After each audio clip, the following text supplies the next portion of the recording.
Here are 6 questions to analyze your story. First, what are the main themes of this story? You want to start every story by defining 4 themes. Either if you read it or if you write it. You want to identify 4 fields of interest. They will help you write the dialogues and describe the environment. Why 4 themes? 4 is enough. That's just the right number of themes to determine the main interest of each story part. You introduce your world through a theme. So the theme itself can be discovery. Then you present your first crisis through another theme. And then the theme can be separation, it can be betrayal. 4 themes is just a balanced number. It helps you to define your story structure. Also, you probably have 4 main characters when you start, and each of these characters will represent a theme. What makes the story memorable? Quirks. Quirks. Whichever elements you try to make memorable, it can be characters, it can be environments, it can be organizations. You make them memorable through quirks. That's the thing we remember. If you present an organization, the organization will have a flag, a motto, a symbol, all those things, maybe statues even. That's the thing you remember. You don't remember political programs. You remember the quirks. I understand you don't remember flat things. Yeah. But people don't like oddities. Yes. But they don't like new things in general. That's why you have to find a balance between what's familiar and what's surprising. You want to be entertained. That's the paradox of entertainment, really. You want to be entertained, but you need to have some references in order to understand why you should be entertained. So when you present something new, and that can be just a sequel or it can be a new character, you have to give the people who read, the people who watch, people who play context that's familiar enough. And then gradually you unfold the new, the odd. Another question. How could you clarify the story? Stories need to be clear to an extent. No, the main story, the story of the protagonist, it should be clear. The protagonist's point of view needs to be followed, and it needs to be enjoyable.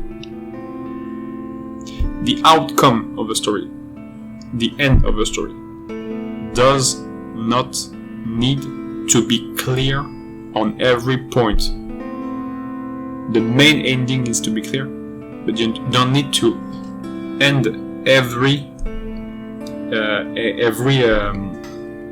subplot that the story has initiated. Some parts of the story will be left unfinished or seemingly unfinished because you've got all the answers in the story. And that's what makes a story more interesting. If you don't have all the answers given through dialogues, and you have to look for them through the environment, through some item descriptions, for example, if you're playing a video game, through some details in the architecture of a setting, if you're doing some animation or some comic books, for example, you have more answers if you watch. But some people just want to enjoy the story, and that's why the story needs to be enjoyable. And that's the thing. The main plot, the the protagonist's path, the protagonist's journey must be clean. Really, you have to understand all elements in this part of the story, but the rest really, it's really less important. So if you don't, and as a general thing, you don't need to understand the story to enjoy it. You just need to enjoy it. That's true. Next question. How consistent is the story? To define consistency, you have to take a look at the story's rhythm. The rhythm. Yeah. Consistency is not coherence. Yeah. Because the two What's terms the are used interchangeably. Consistency has to do with the story's rhythm, how the characters behave, for example. They are consistent if they are, to some extent, predictable. Their acts should be predictable. Again, to some extent, because all along the story you have to balance the familiar with the surprising. So if a character adopts a new behavior, if she acts in a new way, it should be justified by crisis or another issue. So, how can you make it coherent? The coherence here, when it comes to character again, is a causality. Is a causality problem. Characters will face issues. There are different levels of issues, but issues make the character evolve.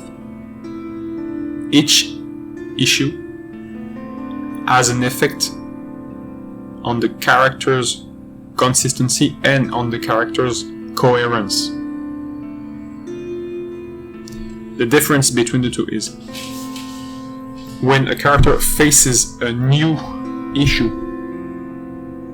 and it works for all types of issue, they will adopt a new behavior.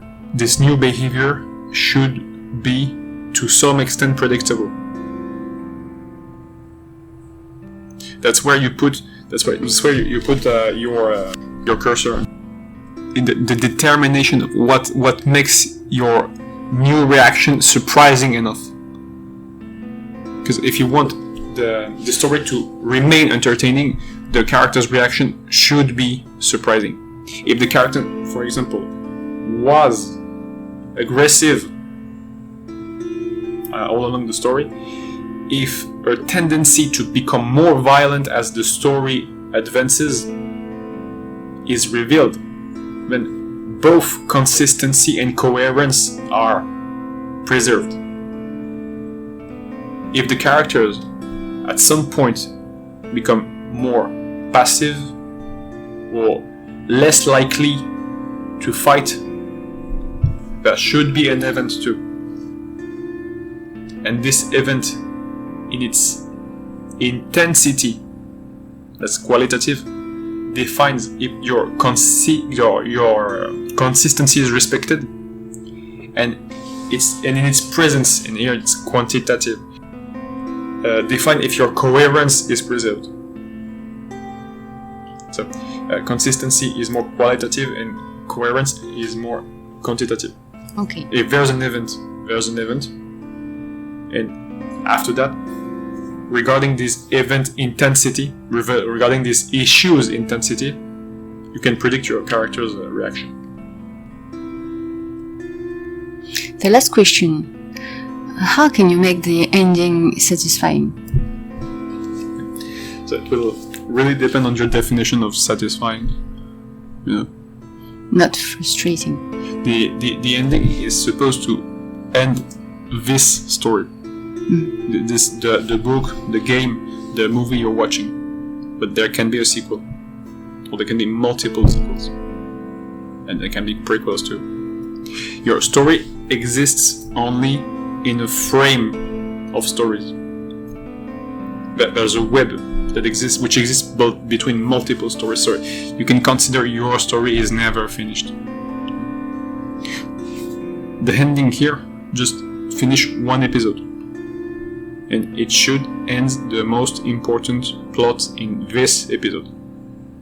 So the main one is the protagonist plot. You give your protagonist a conclusion for now. You can give one of the most important protagonist supporter a conclusion for now. You can give the antagonist a conclusion for now. Again, all that is precarious. The most important thing is to define a clear final setting.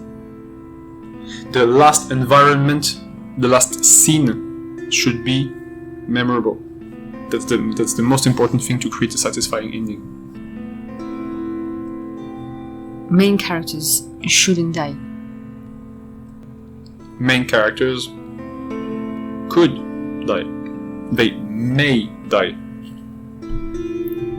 They should not die, as any character should die. That's not the goal.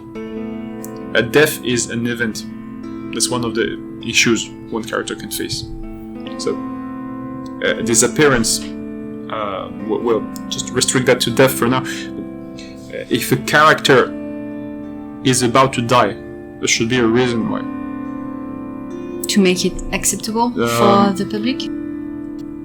It can be your purpose to make it particularly brutal, and frustrating. That doesn't mean that the ending is unsatisfying for this reason.